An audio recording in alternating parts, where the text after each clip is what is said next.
Hey everybody! Tonight we're diving into a hypothetical scenario that's more than just a daydream for some folks. What if Puerto Rico annexed the US Virgin Islands? Now I know what you're thinking. John, isn't that like America fighting America? And to that I say you're not wrong. But stick with me because things in the Caribbean are rarely that simple. First, a quick geography lesson. Picture yourself sipping pina coladas in the turquoise waters of the Caribbean. You're probably picturing both Puerto Rico and the US Virgin Islands, even if you don't realize it. These island neighbors are separated by a mere 40 miles of ocean. That's like a brisk swim for a dolphin or a terrifying Uber ride for the rest of us.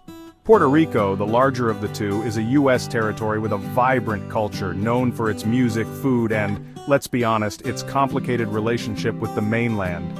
The US Virgin Islands, on the other hand, are a group of islands, St. Thomas, St. John, and St. Croix being the main players, under the US flag. Both territories have their own unique identities, histories, and even flags, but they share a common bond. They're both deeply connected to the United States while fiercely proud of their Caribbean heritage. So could these two island neighbors actually become one big happy island family? Let's unpack this, shall we?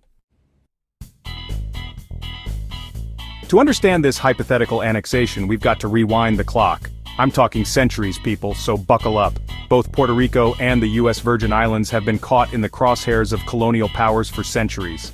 Spain, for instance, really loved claiming islands like they were Pokemon cards. Puerto Rico was under Spanish rule for over 400 years, which, let's be honest, is a long time to be ruled by anyone, especially if they insist on speaking Spanish the entire time. The US Virgin Islands, on the other hand, were a bit more, shall we say, internationally loved. They've been bounced around between various European powers, including the Dutch, the British, and yes, even the Danish. Fast forward to the Spanish-American War in 1898. Spain, in a move that surprised absolutely nobody, lost. Puerto Rico became a US territory, kind of like a younger sibling that gets dragged along on family vacations but isn't allowed to vote on where they're going. The US Virgin Islands joined the party a bit later, purchased from Denmark in 1917. Alright, let's say Puerto Rico does decide to annex the US Virgin Islands. First of all, someone's going to need to design a new flag. Maybe a palm tree holding a tiny, adorable version of the Statue of Liberty? I'm just spitballing here. On a more serious note, this merger would mean a major governmental shakeup.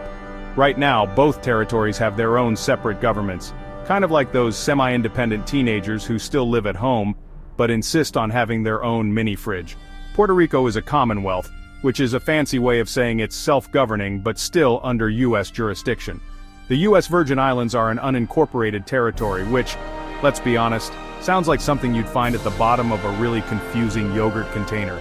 If they were to merge, they'd need to figure out a new power structure. Would they become a single commonwealth, a state, a super territory with its own theme song? These are all questions for the constitutional lawyers, which, let's be honest, is probably for the best because I barely passed high school government. Now you might be wondering, why go through all this trouble? What's in it for either territory? Well, there are actually some potential upsides to this island union. For starters, there's strength in numbers. Together, Puerto Rico and the US Virgin Islands would have a larger population and a more diversified economy, which could give them more bargaining power with the US government. Think of it like this. Imagine you're trying to get a better deal on cable. You're more likely to succeed if you team up with your neighbors and negotiate as a group, right? It's the same principle here.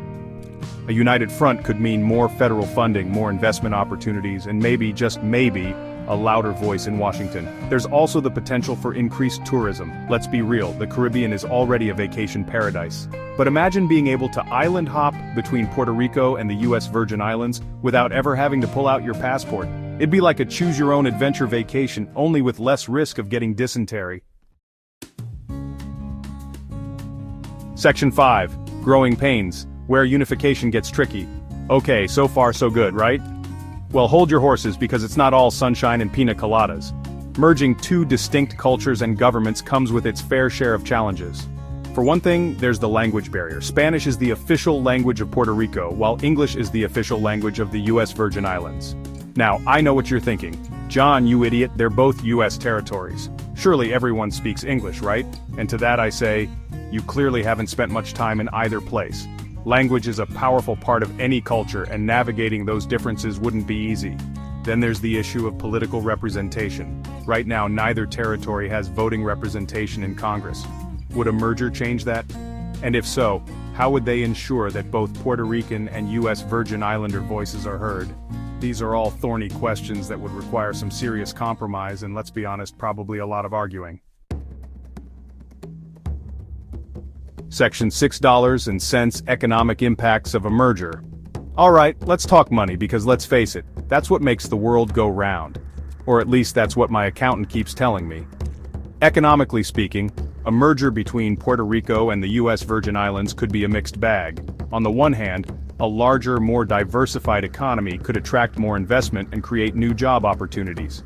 Imagine a Caribbean Silicon Valley, with startups popping up like palm trees and everyone walking around with those little Bluetooth earpieces that make them look like they're talking to themselves.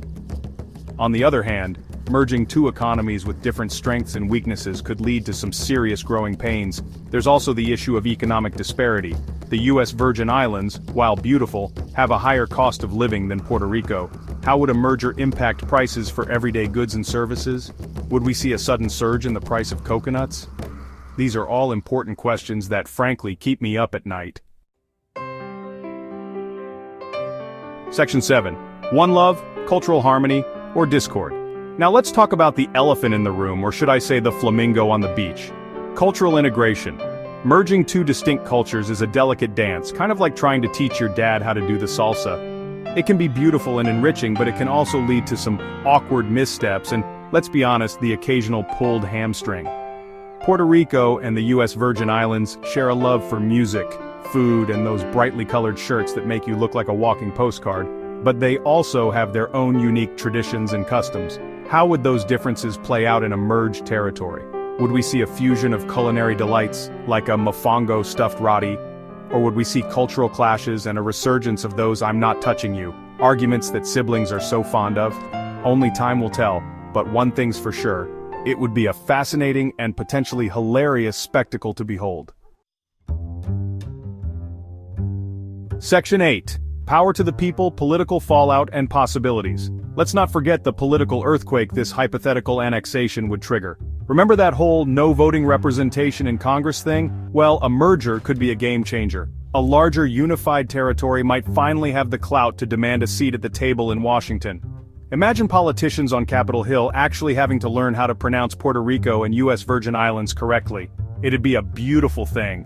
But, and this is a big but, it could also lead to increased political tensions.